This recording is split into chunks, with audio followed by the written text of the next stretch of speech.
तर कॉलेजमध्ये ह्या बॅनरचा विषय काय होता सांगतो तुम्हाला. तर जय महाराष्ट्र भावांनो आणि त्यांच्या बहिणींनो, दरवेळीप्रमाणे आज पण कॉलेज चाललो होतो, पण आज जरा वेगळं होतं कारण नाश्ता सेंटर आम्ही वेगळं कुठं गेलो होतो. पण ते पण आमच्या नशिबात नव्हतं असं वाटलं आम्हाला. पोहे संपलं तर काय आमच्या मागे साडेसाती नाही, आम्ही साडेसातीच्या मागे.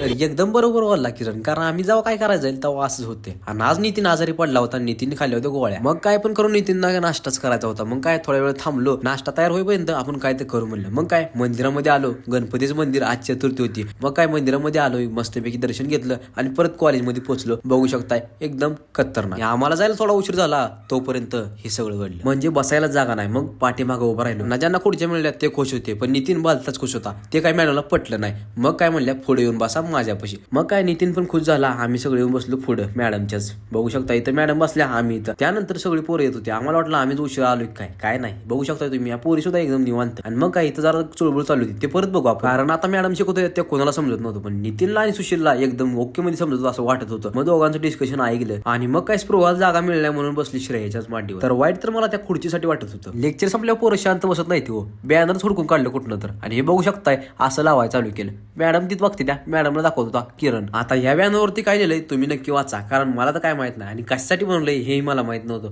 तोपर्यंत घेऊन आला रोहित, बघू शकताय तुम्ही. आणि नितीन तर काय नाचवायला चालू केला बॅनर, सुट्टीच देणार नितीन. मग त्याला थोडं समजावून सांगायचा प्रयत्न केला, तरी पण तो ऐकना. मग काय दोघांनी चालू केलं बॅनर घ्यायला. मग मी म्हणलो जातो मी आता निघून. आणि मॅडमनी एकदम धप्पा दिला इंटरनल एक्झामचा. मग काय बसलो की इथं इंटरनल एक्झामला येऊन. मॅडमनी घेतली होती वायवा, पण त्यात काय मला आलंच नाही. त्यामुळे मग निवांत बसलो, प्रोग्राम केला. आमची एक्झाम होती, यांची प्रॅक्टिस चालू होती. इकडे बघू शकता ह्यांनी मजाच घेतली नुसती. अरे या सगळ्यात निवांत म्हणलं तर सिद्धी होती. मग ह्याच्यासोबत गप्पा मारून निघालो बाहेर. मग बाहेर आल्यानंतर भेटल्या या तिघी, म्हणजे या फक्त प्रॅक्टिकलच भेटतात. मग आता आपण भेटू पुढच्या ब्लॉग मध्ये.